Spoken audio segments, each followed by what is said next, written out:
고린도전서 13장은 사랑장이고 오늘 나눌 고린도전서 15장은 부활장입니다. 바울의 서신이 많은데 그 중에서 가장 중요하고 탁월하다라고 하면 그 고린도전서 13장과 오늘 말씀 나눌 15장이에요. 이 부활장이에요. 이 15장은 두 파트로 나눌 수 있는데 34절까지는 부활은 확실하다.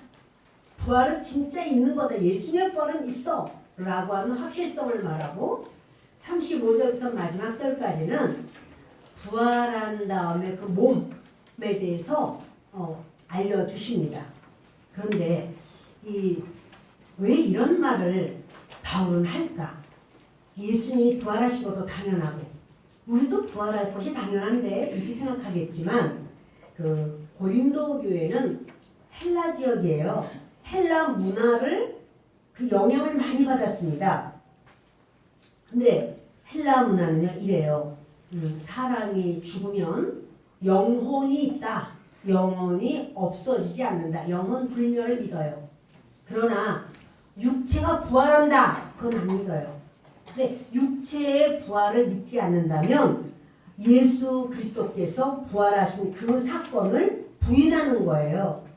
그렇다면 복음의 진리와 신앙의 근본을 부정하는 겁니다. 또 우리가 믿는 바로 이 예수님을 믿는 이 사건은 십자가에 달리셔서 우리 죄를 사하신 예수님, 그 십자가의 예수님뿐 아니라 부활하신 예수님, 바로 이것을 다 같이 믿는 거예요. 여러분 그 고린도전서 1장을 보면 십자가 복음을 십자가 신학을 말하는데 오늘 15장은 부활의 신학을 말해요. 십자가의 예수님이 부활하셨다. 이것은 얼마나 중요하냐면 우리가 이 땅을 떠나면 이제 주님 오시기 전에 떠나면은 우리는 부활의 몸을 예수님을 잘 믿고 진실로 주님의 사람은 부활체를 갖게 돼요. 그런데 살아있는 동안에 예수님이 오셨다. 그럼 부활이 아니에요. 살아있는데 죽어야지 부활하는 거죠. 변화체가 됩니다. 그때는. 그래서 변화체가 되느냐 부활체가 되느냐 아무튼 육체조차도 변화를 받아요. 썩을 몸이 썩지 않을 몸으로 연약한 몸이 강한 몸으로 추한 몸이 영광스러운 몸으로 이 몸조차 변화를 받게 되어 있습니다. 고린도 교회는요 문제가 굉장히 많지만 그런데 그것을 바울이 이 문제는 이렇게 저 문제는 저렇게 그리고 이런 사건은 이렇게 쭉 이야기를 하다가 이제 은사에 대해서까지 말씀을 하셨고 그리고는 이제 그 복음에 대한 이야기를 해요. 근데 오늘은 이 근데 부활을 말씀하면서 복음이 무엇인가를 우리가 짚고 그 다음에 부활로 들어가야 연결이 될 줄 압니다. 바울은 고린도 교회에 친히 주님의 복음을 전했어요. 이 복음이 씨앗이 돼서 그 고린도 사람들의 마음에 뿌려지고 그리고 고린도 사람들이 반응을 해요. 막 싹이 나고 열매를 맺고 그러면서 생긴 게 교회예요. 고린도 교회가 세워진 겁니다. 그래서 복음이라는 말을 우리가 많이 들었는데요. 복음은 헬라어로 요한겔리온이죠. 기쁜 소식이라는 말입니다. 그런데 이 오늘 복음이 뭔가 이 부분을 좀 말씀을 나누려고 합니다. 우리의 구원은 복음을 믿고 근데 그 모든 것이 하나님의 은혜로 되는 거예요. 그래서 은혜와 믿음. 그런데 그 근간이 복음입니다. 그래서 이 말씀을 하려고 합니다. 1절을 다시 보십니다. 형제들아 내가 너희에게 전한 복음을 너희에게 알게 하노니 이는 너희가 받은 것이요 또 그 가운데 선 것이라. 아멘. 우리가요 예수님을 믿는 이 믿음은요 전에 받았어요.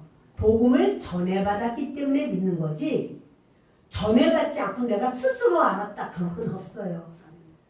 바울은 그 구약을 너무나 잘 알았지만 그러나 예수님이 직접 나타나셔서 바울에게 전해 주셨어요. 내가 바로 네가 핍박하는 예수다 이러면서 전해 주셨고, 그리고 모든 제자들은 예수님과 3년 반을 같이 있고, 또 예수님께서 죽으셨다가 부활하시고 승천하시고 그 후에 성령을 보내주심으로, 그러면서 그 제자들은 성령을 받았지요. 그리고 그들이 진정한 복음의 그런 전달자가 되어서 그들은 다 목을 내놨어요. 근데 그 정도로 되었을 때는 복음이 진리이기 때문에 저들이 생명을 내놔도 아깝지 않고 또 두렵지 않은 그 복음 앞에 섰기 때문에 그렇습니다.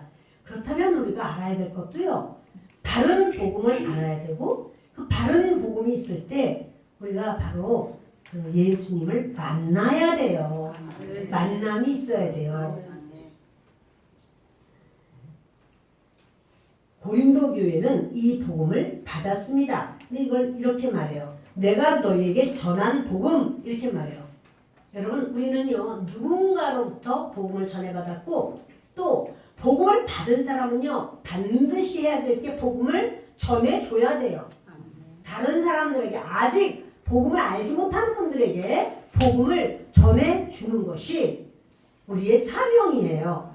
그래야 알지 못하는 자들이 예수님을 알게 되고 만나게 되고 구원이 있고 그들도 우리 하나님의 자녀가 된다는 사실입니다. 복음을 받았다는 말은 복음을 믿었다는 말이고요. 이거는 믿음 안에 굳게 서 있었다는 말입니다.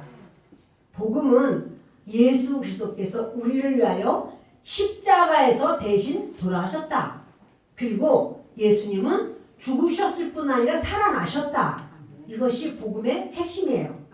그러면 예수님이 십자가에서 돌아가실 때 그냥 혼자 돌아가신 게 아니고요, 우리의 모든 죄를 다 짊어지고 그 죄를 청산하셨다는 사실이에요.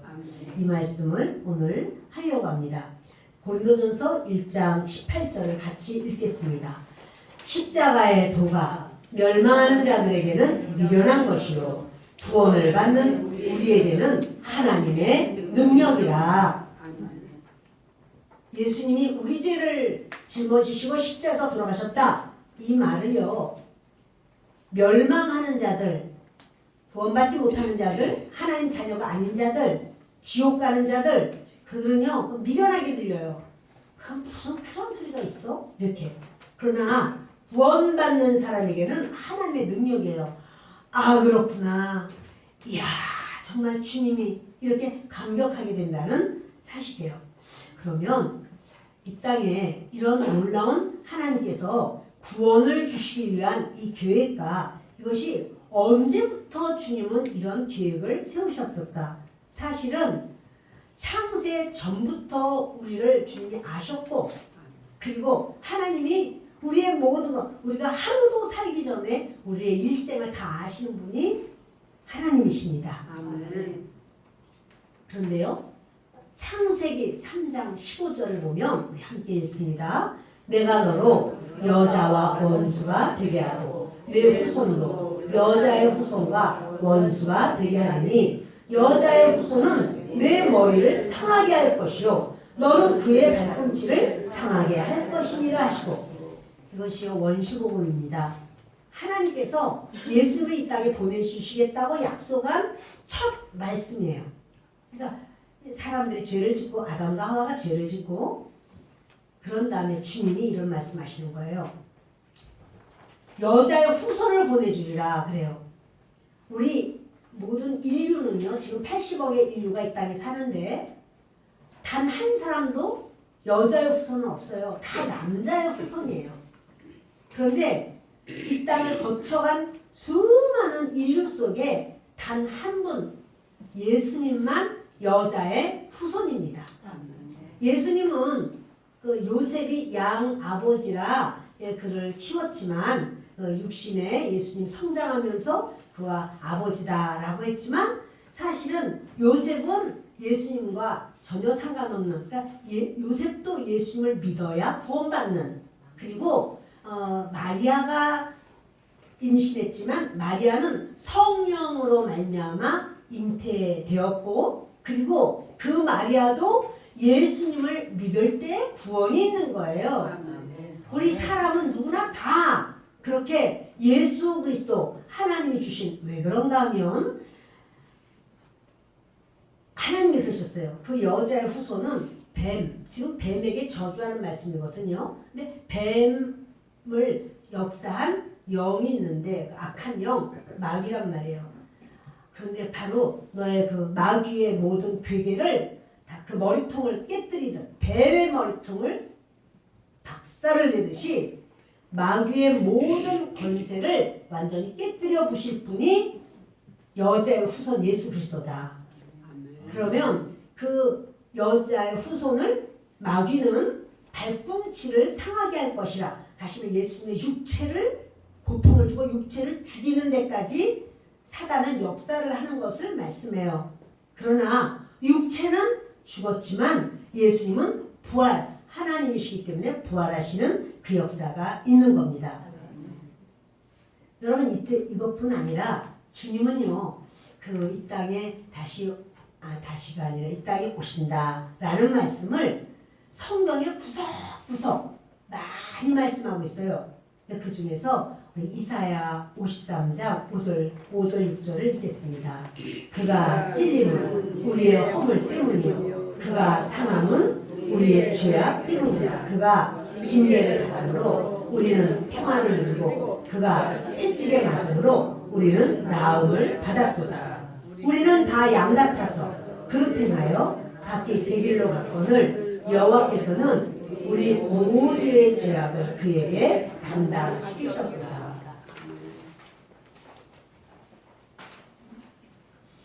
많은 선지자님들이 이렇게 예수님을 말했지만 이사야는 예수님이 태어나기 600년 전에 선지자님입니다. 여러분, 지금부터 100년 후에 어떤 일이 있을지 아는 분이 계실까요? 100년 후, 아니 600년까지 안 해. 그냥 100년 후만. 100년 후에 누가 태어날 걸 아는 사람이 있을까요? 그런 사람이 누가 있겠어요? 그런데 그 이사야 선지자에게 하나님께서 알려주시는 거예요. 이 땅에 그 여자의 후손 예수님이 이 땅에 오실 거다. 그리고 그는 이 땅에 오셔서 막 대접받고 그 하나님의 아들로서 인정받는 게 아니라 찔림을 받을 거다. 가시관으로 찔림받고 양손과 양발에 찔림받고 또 옆구리에 창으로 찔림받고 찔림을 받을 거다. 그 찔림을 받는 것은 우리 허물 때문이라. 알지 못하고 지은 죄들. 그가 상함은 예수님은 많이 상하실 거다. 근데 그것은 우리 죄악, 알고 지은 우리의 죄악 때문에 예수님이 우리가 지은 허물, 죄악 다 예수님이 받으시겠다고 그래서 오시는 거다. 이런 말하는 거예요. 그가 징계를 받음으로 우리는 평안을 누리고 우리는 불안하고 초조하고 근심, 염려, 걱정, 두려움, 여러 그 미움, 짜증 뭐 이런 거 그거를 대신 주님은 평안을 주시냐고, 평안을 주시느라고, 샬롬을 주시느라고 주님께서는 징계를 받는다. 그리고 그가 채찍에 맞음으로 우리는 나음을 받았도다. 그러니까요, 예수님의 모든 일생은 바로 우리를 위하여 이 땅에 오시는 것이고 그분이 이 땅에서 누리는 게 아니라 우리의 것을, 우리의 모든 빚. 사실은 이제 예수님이 돌아가실 때 이런 말씀하셔요. 내가 모든 빚을 다 갚았다 이렇게 말씀하시거든요. 테텔레스타이 다 갚았다 이래요. 우리는 주님 앞에 빚이 너무 많아. 그래서 죄짐이 그렇게 힘들어요. 질병, 저주, 수치, 가난, 죄악, 허물 이런 모든 죄를 예수님이 모두 다 예수님이 스스로 다 짊어지시고 그리고 그 우리의 죄를 그 예수님을 의지할 때 믿을 때 아 예수님이 내 죄를 짊어지셨군요. 인정할 때 그리고 그것을 받아들일 때 예수님은 저의 주인이십니다. 나의 모든 죄짐으로 인해서 나는 이 세상에서도 저주 가운데 눈물 흘릴 수밖에 없고 지옥 갈 수밖에 없는데 이것을 예수님이 가져가셨군요. 이것을 믿는 자를 주님은 복음을 받아들인 자라고 하시고 믿는 자라고 하시고 바로 그 사람을 주님께서는 인정하신다는 사실이에요. 그래서 예수님 자신은 우리 뒤 넘기시면 고린도후서 5장 21절을 함께 읽습니다. 하나님이 죄를 알지도 못하신 이를 우리를 대신하여 죄로 삼으신 것은 우리로 하여금 그 안에서 하나님의 의가 되게 하려 하시니라. 신구약으로 이 모든 말씀은 가득해요. 그래서 예수님은 죄를 알지도 못하는 하나님이신데 그런데 우리를 대신하여 죄로 삼으셨다. 이 세상의 모든 죄는 예수님께로 다 이도했어요. 그리고 예수님이 십자가에서 모든 사람의 죄를 다 짊어지시고 이런 말을 해요. 그 예수님이 죄로 하나님이 삼으셨다. 죄로 여기셨다. 우리로 하여금 그 안에서 예수님 안에서 하나님의 의가 되게 하려 하심이라. 이래서 예수님이 돌아가실 때 우리도 죽었어요. 우리의 뭐가 죽었냐면 우리 죄가 죽었어요. 저주가, 질병이, 가난이, 수치가, 죄악이, 허물이 예수님이 죽으실 때 우리의 이것이 다 죽고 그리고 예수님이 살아나셨습니다. 예수님이 살아나실 때 우리도 살아났어요. 우리 뭐가 살아났나? 건강한 우리, 영광스러운 우리, 저주가 아니라 복받은 우리, 가난이 아니라 부유한 우리, 연약해서 질병이 아니라 아주 힘있는 우리, 수치가 아니라 아름다운 우리. 여러분, 하나님께서 우리에게 주시는 것은 그걸 주시기 위해서 예수님을 보내셨고 예수님이 우리를 위하여 대신 고난을 당하셨다. 그것을 대속이라고 말합니다. 대신 속해 주셨다. 그것이 바로 복음이에요. 그 예수님이 십자가에서 죽으셨고 부활하셨다.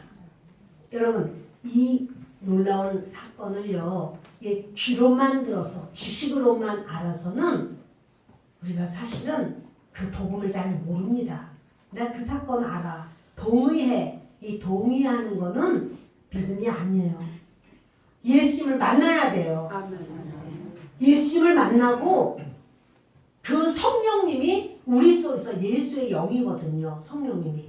예수의 영이 우리 안에 사셔서 우리를 인도하시고 말씀하시고 주장하시고 우리는 따라가고 그것이 바로 주님이 원하시는 믿음의 모습입니다. 여러분, 아이가 가방만 가지고 학교만 왔다 갔다 해요. 공부는 안 하고 그냥 가서 놀고 밥 먹고 이렇게 하면서 왔다 갔다 해요. 그러면 지식을 받을 기회가 없어집니다. 교회도 마찬가지예요. 성경책 들고 또는 나는 알아. 이 지식 가지고는 아니에요. 예수님을 만나야 돼요. 바울이 바로 그런 사람이었습니다. 바울이요. 그가 성경을 아주 통달하다시피 이 구약을 완전히 꿰뚫은 사람인데 근데 예수를 못 만난 거예요. 그 안에 수많은 예수가 있잖아요. 그걸 가르쳐줬잖아요. 이삭을 바칠 때 예수님이 이렇게 대신 죽을 거라는 이런 모습 또 성막이 전부 예수를 말하잖아요. 뭡니까 무슨 덮개 예수 또 그 안에 성막 안에 들어가면 또 번제단 예수, 문 예수, 휘장 예수, 또 진설병 예수, 금등대 예수 다 예수란 말이에요. 불집게, 그 갈고리 전부 예수를 상징하는 거예요. 대하 예수 다 예수예요. 그런데 바울이라고 몰랐어요. 그러니까 예수님의 제자들이 예수님이 죽었다가 살아나셨고 성령 받은 다음에는 굉장히 강력하게 예수님을 막 전하는 거예요. 예수님을 전해야지만 사람들이 사는구나. 이것이 구원이구나. 그리고 막 전해요. 바울이 그때 이제 이름이 사울이에요. 사울이요. 그 사람들 예수 믿는 사람들을 죽이는 데 앞장서고 감옥에 집어넣고 그러면서 집집마다 그거 가지고 안 돼. 집집마다 다 가가호호 두드리고 다니면서 예수 믿어 안 믿어 다 해서 믿는다는 사람들 다 끌어가지고 감옥에다 집어넣고 재판받게 하고 이제 거기서 이거 안 돼. 대제사장에게 아주 문서를 받았어요. 그러면 예수 믿는 사람 잡아오라 이런 문서를 받아가지고 다른 나라까지 가는 거예요. 수리아 지역에 다메섹으로 갑니다. 가서 믿는 자들을 끌어다가 이제 이들을 넘기려고 재판하려고 가는 도중에 예수를 만나요. 부활하신 예수님을 만나요. 너무 밝아서 눈을 뜨지를 못해요. 그 앞에 꼬꾸라져서 엎드려집니다. 그리고 바울은 사울아 내가 왜 나를 핍박하느냐? 누구십니까? 나는 네가 핍박하는 예수다. 거기서요 바울은요 부인할 수 없는 부활의 예수님을 만나요. 여러분 예수님 만나야 돼요. 아멘. 그런데 목사님 만나고 싶지 안 만나고 싶겠습니까? 만나고 싶어요. 그러면 예수님을 만날 마음을 준비하시고 그 주님 앞에 매달리세요. 예수님을 만나세요. 저는 여러분들에게 부활의 예수님을 만나라고 말씀드리고 싶어요. 예수님은요 막달라 마리아가 심령이 다 무너져가지고 예수님 돌아가신 줄 알고 돌아가셨죠. 땅도 하늘도 다 안 보여. 예수님을 향해서 울고 부르짖을 때 예수님이요 막달라 마리아를 부활의 몸으로 처음 만난 사람이 막달라 마리아입니다. 그리고 심령이 갈갈이 찢어진 베드로를 주님 만나주시고 제자들을 만나주시고 엠마오로 가는 두 제자 그들은 또 낙심을 해가지고 그분이 우리의 메시아인 줄 알았더니 선지자이셨는데 뭐 이러면서 내려갈 때 그들을 만나주시고 그 의심 많은 도마를 만나주시고 예수님은요 강구하는 자를 만나주셔요. 그러니까 도마는 미치겠어. 아니 뭐 사람들이 자기만 어디 나갔다가 들어오면 예수님이 나타났다는 거야. 부활하셨다는 거야. 다 만났다는 거야. 못 믿겠는 거죠. 나 그 손에 손구멍 그 못구멍 거기다 손을 내가 넣어봐야 돼. 그 창자도 여기 창구멍에 내가 손을 넣어봐야 돼. 나 그러자면 못 믿어.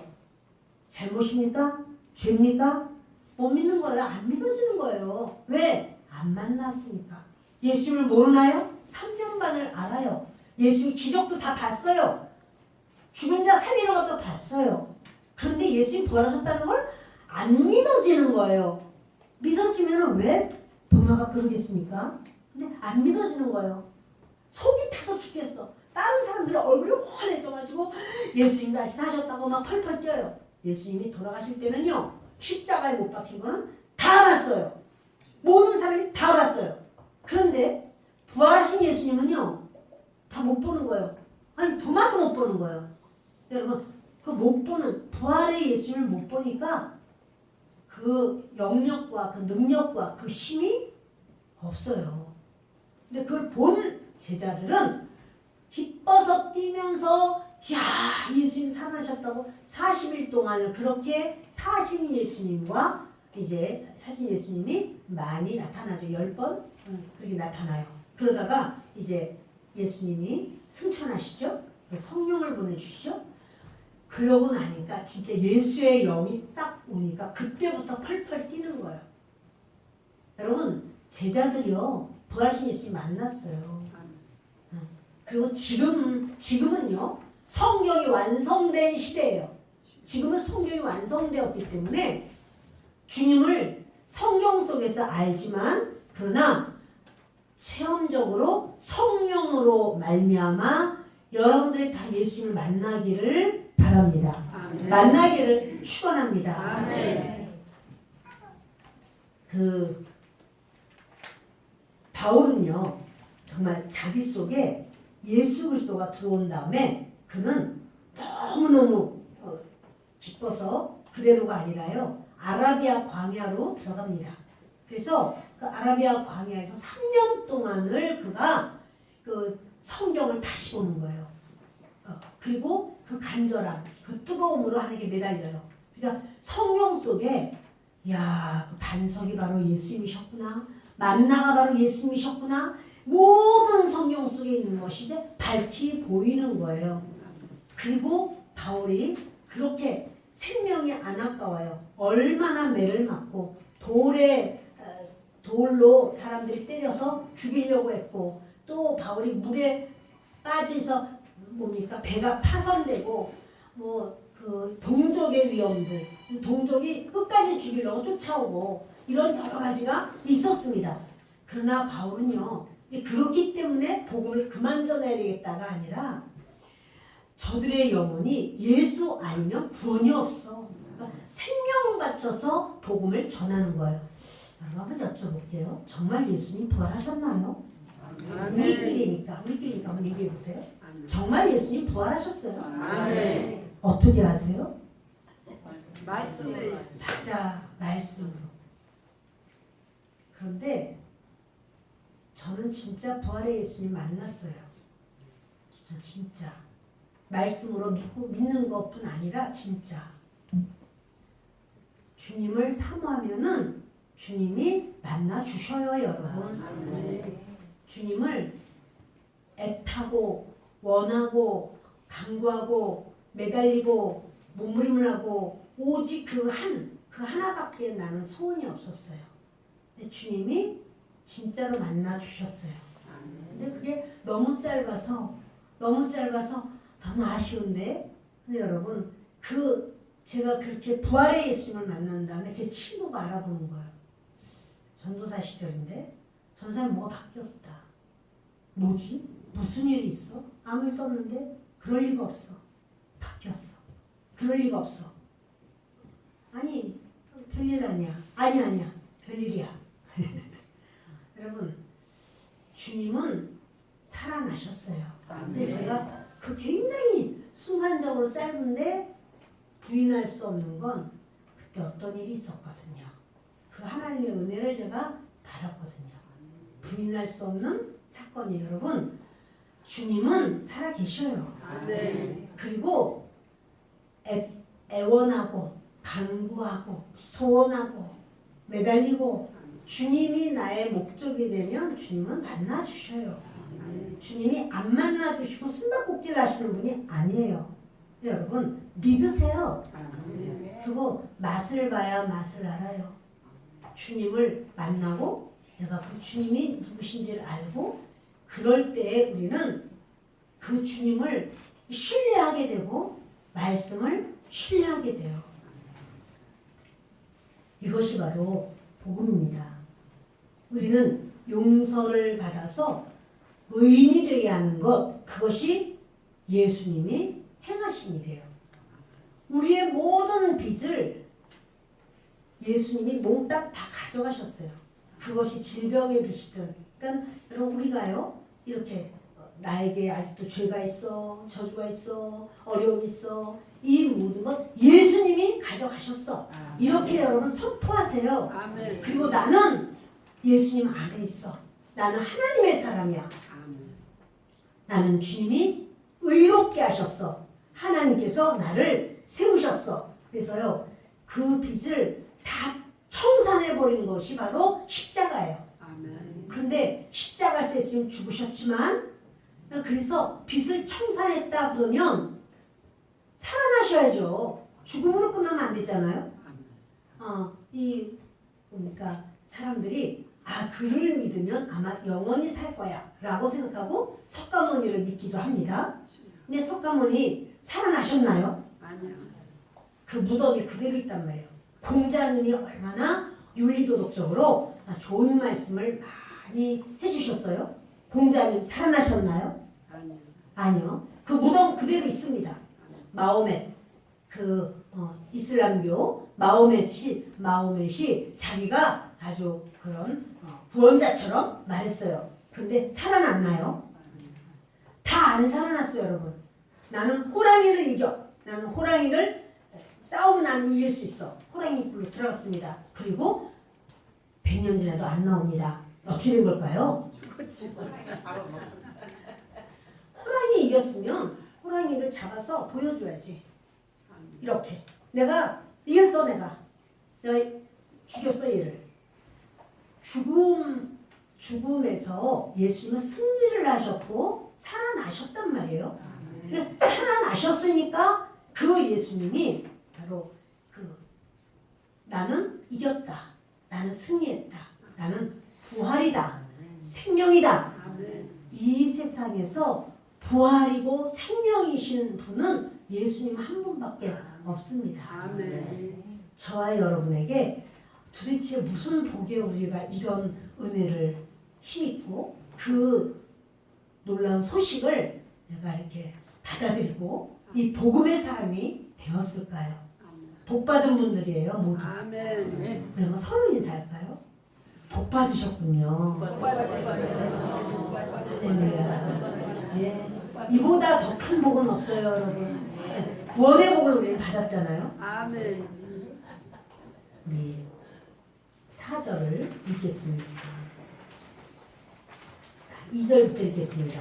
너희가 만일 내가 전한 그 말을 굳게 지키고 헛되이 믿지 아니하였으면 그로 말미암아 구원을 받으리라. 그러니까 내가 전한 그 말을 굳게 지켜야 돼 그러는 거예요.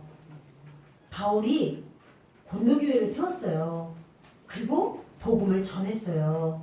그러면 그 복음이 내가 살아날 수 있는 한 가지 길이에요. 다른 길은 없어요. 너가 아주 굳세게 그것을 지켜야 돼. 그러면 구원을 받아. 그러죠? 내가 받은 것을 먼저 너에게 전하였노니 이는 성경대로 그리스도께서 우리 죄를 위하여 죽으시고 장사 지낸 바 되셨다가 성경대로 사흘 만에 다시 살아나사 게바에게 보이시고 후에 12 제자에게와 그 후에 500여 형제에게 일시에 보이셨나니 그 중에 지금까지 대다수는 살아있고 어떤 사람은 잠들었으며. 아멘. 내가 받은 것을 너희에게 전한다. 바울도 복음을 받은 거예요. 구원을 받은 거예요. 생명을 받은 거예요. 영생을 받은 거예요. 근데 이렇게 받았으면 이걸 다 바울이 전했는데 고린도 교회가 생기진 거죠. 이는 성경대로 그리스도께서 우리 죄를 위하여 죽으시고 장사 지낸 바 되셨지만 성경대로 사흘 만에 다시 살아나셨다. 여러분 우리가 예수님을 믿을 때요. 무엇이 기준이냐 하면 성경이 기준입니다. 그러니까 나는 은혜를 받았어. 나 능력 받았어. 나는 은사 받았어. 그래도요. 성경하고 틀려. 그러면 그건 아니에요. 아무리 능력 예를 들어서 하늘에서 불 떨어져. 그 불이 펑 떨어졌어. 그 능력 대단하네. 그래서 여러분 그거 성경이 아니면 그분은 아니에요. 마지막 때에 적그리스도가 그런 기적을 나타낼 거예요. 그러니까 기적이다 하면 모든 것은 전부 하나님이다 라고 생각하면 안 돼요. 그 기적을 일으키는 그가 정말 말씀대로인가 아닌가 그걸 보셔야 돼요. 눈에 보이는 것, 우리가 볼 때 놀라운 것, 그것이 주님이 살아계신 주님의 표가 아니라는 사실이에요. 성경이라야 된다는 사실입니다. 우리 시편 16편 10절을 보겠습니다. 이는 주께서 내 영혼을 수월해 버리지 아니하시며 주의 거룩한 자를 멸망시키지 않으실 것임이니이다. 지금요 이 글이 주의 성령께서 그렇게 쓰도록 하시는 거예요. 내 영혼을 수월해 버리지 않고 음부해 버리지 않고 주의 거룩한 자를 멸망시키지 않으실. 여기 멸망시킨다는 말은 썩는다는 말이에요. 주의 거룩한 자를 썩지 않게 하실 같은 단어예요. 썩지 않게 하실 것임이니이다. 그러니까 주 예수님은 썩지 않고 살아나신다. 지금 이런 말씀을 합니다. 여러분 죽었는데 살아나지 못했다라고 하는 거는 죄가 청산되지 않은 거예요. 말씀한 대로 그런 석가모니 그렇게 해탈하고 아주 경지에 올라가고 그랬어도 자신의 죄가 청산되지 않은 거예요. 그러니까 그 죽음에 삼킴받아 버릴 수밖에 없는 거예요. 공자도 마찬가지고요. 마호멧도 마찬가지고요. 이 땅에서의 대단하다고 하는 종교 지도자들, 교주들, 그런 사람들이 죄가 청산되지 않았기 때문에 부활할 수가 없는 겁니다. 근데 예수님은요, 예수님 무덤은요, 빈 무덤이에요. 부활하셨기 때문에 빈 무덤이에요. 그리고 제자들이 베드로와 요한이 가고, 베드로는 아예 무덤 속으로 들어갔다고 했어요. 그는 우리처럼 이 땅 이렇게 파는 게 아니고 바위를 판 불이에요. 거기 들어가 봤더니 그 머리에 썼던 두건은 그 자리에 있고, 또 세마포는 다 개켜져 있다는데, 여러분이 말 잘못된 거야. 개켜진다는 거는 요렇게 접고 예수님이 그렇게 세마포에 쌓여서 이제 그 장사 지냈는데, 그래서 일어나가지고 이렇게 잘 접어서, 그게 아니에요, 여러분. 그 예수님이 빠져나오셨어. 근데 요거를 이렇게 동그랗게 쌌잖아요. 풀어야 될 거 아니야. 푸는 게 아니라 마치 누에고치에 그 고치가 남듯이 그대로 남고, 속에 있는 얼굴 없어졌어. 그리고 몸은 쌌던 그 세마포는 그렇게 둥글게 마른 그대로 있고, 끝까지 있고, 그리고는 그분만 안 계셔. 어떤 거죠? 살아나신 거예요.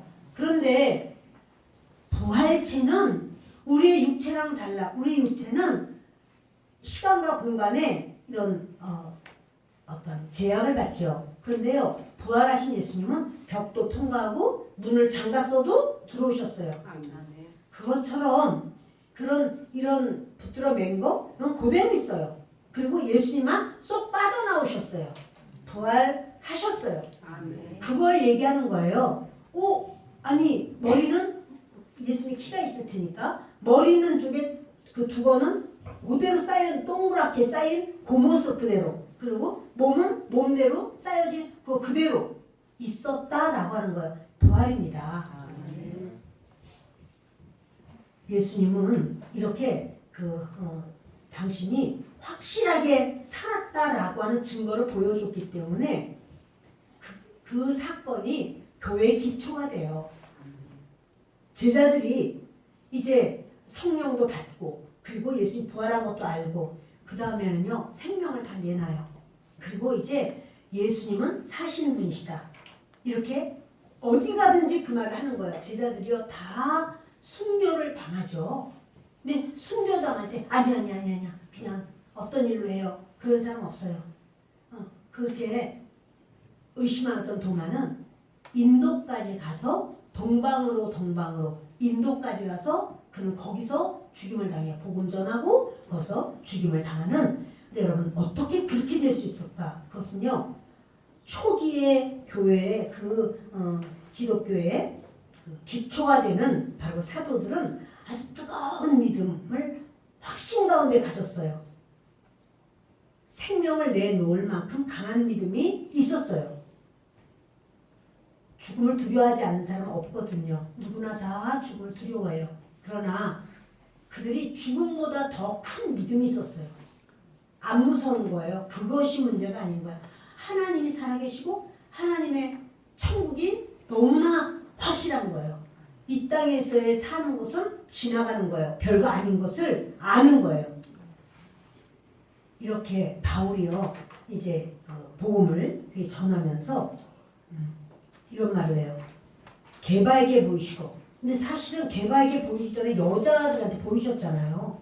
마리아, 막달라 마리아 보이셨잖아요. 근데 사람들이 그때만 하더라도 이 인권을 좀 약하게 생각한 것 같아요. 여권을. 그래서 얘기하지 않고 개바라고는 다 알아. 개바라고 그러면 예수님의 제자 중에 수제자인 걸 다 알아요. 근데 개바에게 보이시고 12제자에게도 보이시고 그 후에 500여 형제에게 일시에 보이셨나니, 그것은 언제죠? 감람산에서 이렇게 예수님이 승천하실 때 500명도 넘는 사람들이 와글와글 모여들었어요. 그때 예수님께서 이제 승천하실 때 본 사람, 그 사람이 지금까지 대다수는 살아있고, 그러면 대부분 다 살아있다는 거야. 그리고 요거 쓸 때가 고린도전서 쓸 때가 한 20년 좀 넘었거든요. 예수님 그 사건, 예수님이 승천한 사건 지나서 한 20년 넘었어요. 근데 그때까지 다 죽지 않고 몇 명은 죽었고 나머지는 대부분 살아있으니 너희가 예수님이 부활하셨는지 안 부활하셨는지 그 사람 500명도 넘는 사람들이 있으니 그들에게 물어봐. 그 중에서 몇 명 죽었지만 그 본 사람들 얘기하면 다 그런 거야. 예수님 살아나셨지. 우리 앞에서 구름 타고 올라가셨지. 그분이 이렇게 말씀하셨지. 그것을 말할 거라는 거예요. 그러니 여러분 이 제자들이 사실은 굉장히 강력하게 복음을 전할 수 있었으리라는 생각을 해요.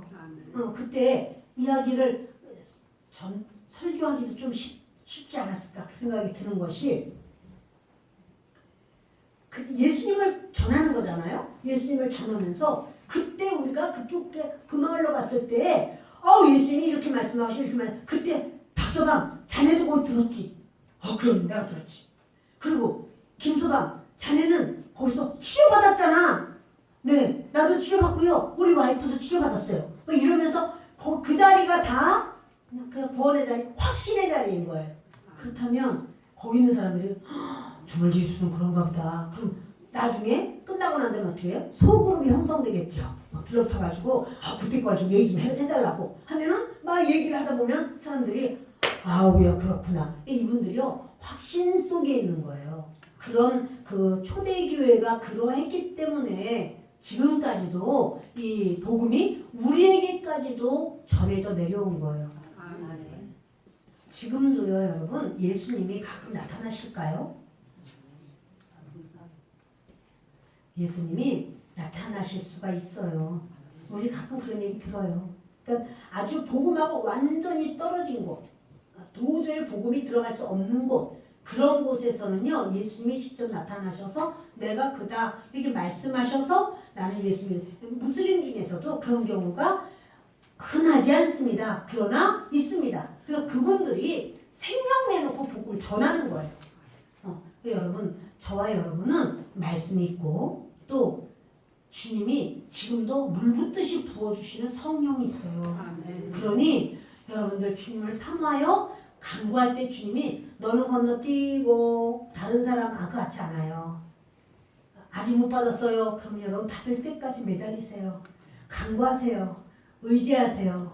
주님을 신뢰하세요. 주님은 만나 주십니다. 예, 그것은 말씀 속에 하나님이 아니고 맞아요. 말씀 속에 하나님이기도 해요. 그러나 이것을 주님은 실천하시는, 만나주시는, 체험케 하시는 하나님이기도 해요. 그러니 누구는 할 수 있고 누구는 안 할 수 있는 것이 아니에요. 저도 여러분도 주님을 만나면 우리의 믿음의 색깔이 달라져요. 아멘. 감사합니다. 우리 7절도 읽겠습니다. 그 후에 야고보에게 보이셨으며 그 후에 모든 사도에게와 맨 난삭되지 못하여 난 자 같은 내게도 보이셨느니라. 바울은요 자기 자신을 그래요. 맨 마지막에 사도들은 다 알았어. 그리고 성령도 받았고 부활한 거 이미 다 알았어요. 직접 봤잖아요. 만났잖아요. 근데 바울은 그때 예수님 사셔서 부활하신 거 직접 못 만났습니다. 근데 나중에 만난 다음에 나는 사도들 중에서도 제일 마지막에 예수님을 만나 뵈었고 그리고 만삭되지 못한 나라고 하는 것은요 낙태된 이런 뜻이에요. 유산된. 그러니까 자기는 온전하지 못하다. 얼마나 자기를 이렇게 낮추는지. 근데 여러분 이것이 겸손인데요.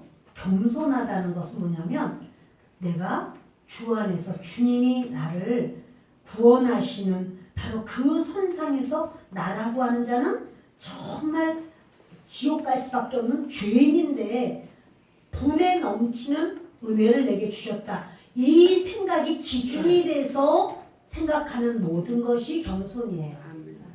나랑 내가 그래도 저 사람보다 내가 키도 크고 저 사람보다 내가 그래도 알고 있는 것도 있고 가진 것도 많고 내가 저 사람에게 내가 이렇게도 있고 이런 것을 기준으로 하면은 근데 자기는 나한테 그럴 수가 있어?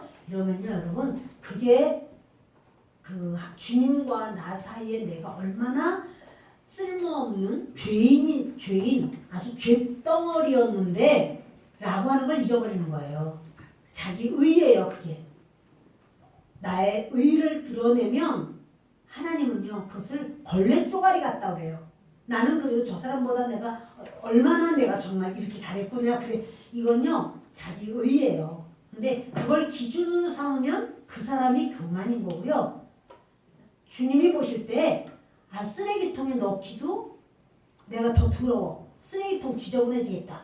이런 자인데 나를 구원하셨어. 라고 한 그런 마음을 갖고 우리가 모든 것의 기준이 거기에 있으면 그게 바로 겸손이에요. 그러니까 바울이 얼마나 복음을 전하느라고 고통을 많이 당했어요. 그러나 그걸로 말하지 않고 나는 만삭되지도 못한 나는 낙태돼버리가 인간이라고 말하기도 어려운 그런 자인데 예수님이 나를 만나주셨고 나에게 복음이 전해져 왔어. 이렇게 이야기를 하는 거예요. 아멘. 아멘. 자, 우리 9절 보십니다. 나는 사도 중에 가장 작은 자라. 나는 하나님의 교회를 박해하였으므로 사도라 칭함받기를 감당하지 못할 자니라. 그런데 그렇게 자기가 죽기까지 애를 썼지만 사실 예수님을 만나기 전에는 하나님의 교회를 다 폐쇄시켰어요. 하나님의 백성을 막 죽이는데 막 혈안이 돼가지고 그냥 앞장서고 스데반 죽이는데 옷을 자기가 다 맡았어요. 죽이라. 마음껏 저를 막 죽이라. 이렇게 앞장서는 자였어요. 그리고 집집마다 생각해서 얼마나 무섭겠어요. 사람들이 집집마다 다니면서 예수 믿어 안 믿어. 그래가지고는 그 사람의 말에 믿습니다. 그럼 그대로 끌고 가는 거예요. 막 그냥 질질 끌려가지고는 그렇게 어려움을 당하고 이런 사건을 바울이 앞장서서 한 거죠. 그래서 나는 하나님의 교회를 박해하였으므로 사도라 칭함받기를 감당하지 못할 자니라. 그러나 내가 나된 것은 하나님의 은혜로 된 것이니 내게 주신 그의 은혜가 헛되지 아니하여 내가 모든 사도보다 더 많이 수고하였으나 내가 한 것이 아니요 오직 나와 함께 하신 하나님의 은혜로라. 나의 나된 것. 그래서 내가 사도로 그래도 이렇게 일을 하게 된 거는 오로지 하나님의 은혜다. 그러니까 여러분 보니까 복음이 은혜예요. 하나님이 주신 복음은 우리에게 내가 그래도 좀 믿으면 잘 믿을 것 같으니까 나에게 그런 거 아니에요. 그냥 하나님이 값없이 그냥 주시는 것 그게 은혜입니다. 근데 복음을 여러분 복음 받을 때 돈 내셨어요? 아니에요. 우리 주님 앞에 그냥 거저받았어요. 천국 가는 거. 지옥 갈 수밖에 없는 자인데 천국 가는 천국행 열차를 탔단 말이에요. 예수님 안에 있단 말이에요. 근데 이거 얼마 돈으로 내면 얼마 내야 돼요? 못 내요. 값이 없어요. 그것은 값이 너무 싸서 없는 게 아니라 너무 비싸서. 너무 비싼 거는 여러분 하나님 그냥 주세요. 공기, 우리 마시는 공기를 얼마씩 내면서 공기를 마시나요? 그걸 값으로 환산할 수가 없어요. 물은 얼마인가요? 목사님 가면은요 이렇게 삼땡땡 뭐 이런 물 있어요. 근데 그거 얼마예요? 그것은 그걸 포장해서 오기까지 유통되는 어떠한 비용이지 그것이 원래 물 자체는 하나님이 만드신 거저 주시는 선물이에요. 모든 것, 우리의 모든 것은 주님이 거저 주신 겁니다. 그래서 복음은 은혜입니다.